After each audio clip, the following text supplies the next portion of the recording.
This Ghanaian green chili sauce, also known as shito sauce, is very, very versatile. You can use it as a sauce, a marinade, a stew base, or even as a condiment. It is very delicious and adds a spicy kick to anything you slather a little bit of it on. So easy and very quick to whip up. I'm going to be sharing the recipe with you, and I hope you stick around to do this with me. Here are the ingredients we are going to use, and as always, I'll also list them in the description box for your convenience. I have some organic ginger peeled and washed. I'm choosing to use organic ginger because it is spicier, so a little goes a long way. It also has more fragrance, and I'm choosing to cut it on the shorter length to shorten the threads in your ginger. In case your blender is not powerful enough, you want to do this so that you don't end up with sauce that has too many threads in it. So I'm using some vidalia onions with the leaves still attached, and this is actually in the store labeled as green bulb vidalia onions. I'm choosing to use this instead of just buying scallions and then adding some regular white onion to it. You can definitely do that if that is what is available. As you can see, all that white part is my actual onion. And of course, we're making a green chili sauce anyway, so you want a lot of green ingredients in here. I've added my garlic, shito or petite bell chilies, my sliced ginger, and I'm also choosing to add some parsley in here. You can omit that if you don't like the taste of parsley. Just remember to remove the stalk because that's what is going to potentially make your sauce better. And for the actual spiciness, I have these hot chilies as well as some Serrano chilies. The hot chilies are huge, so I just cut them up. You can choose to use any green peppers that you know is spicy. And now that all our ingredients are prepped, we can go ahead and start blending. So I'm just going to blend this until the volume reduces. I'm just trying to create some room in my blender, and then I'm going to add my other peppers that I have set aside. One thing I love about making green chili sauce is that you can just use any green peppers that you find available to you. You just have to make sure that you have something that gives it some spiciness. So you can definitely use some green bell peppers and some Serrano chilies or anything else that is going to make it hot. I happen to have the shito from Ghana, so it's in here.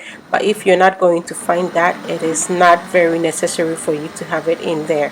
Just some green bell peppers and a combination of hot chilies in there, and you are golden. Now I'm just going to add the last bit of my peppers in here to my blender and just blend everything.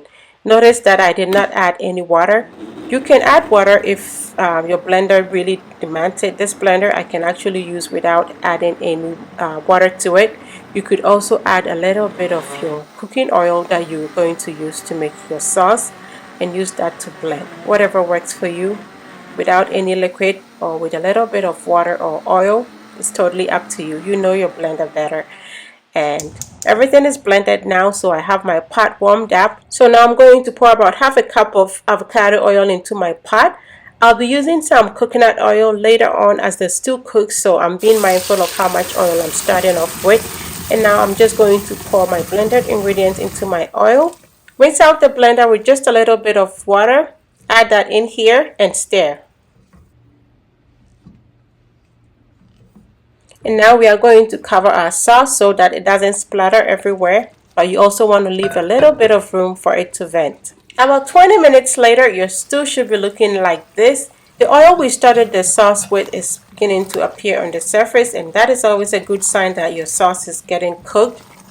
And at this point, we are going to season our sauce. So I'm going to first off add some salt and some black pepper. I'm using some black pepper powder, but alternatively, you could also use some peppercorns and blend with all your other ingredients.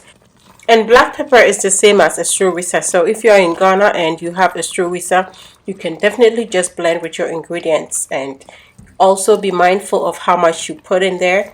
Just a little bit. You don't want this to be overpowering in your sauce at all. I always require some seasoning cubes in here to elevate the flavor of my green chili sauce. And so I'm using some Maggi shrimp tablets, 2 of them.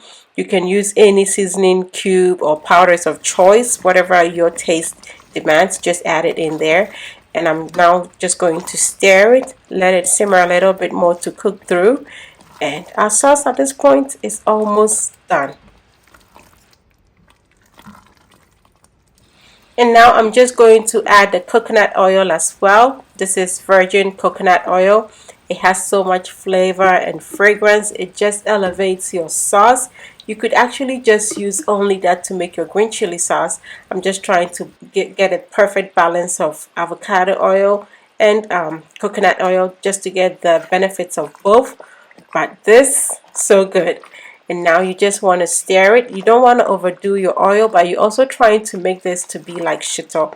Green chili sauce is almost just like shito, you know, especially if you are going to keep it on the counter for a few days. You want to have a little bit more oil on the surface when it settles so it doesn't go back bad too quick. Sauce is perfectly cooked at this point.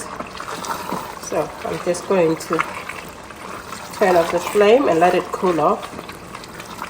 And then you can just preserve it whichever way you want.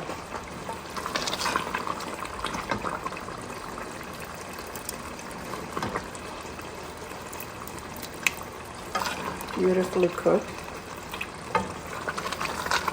Bring your kenke, bring your banku, bring your meat. Whatever you want to slap this on, it's going to make it just pop.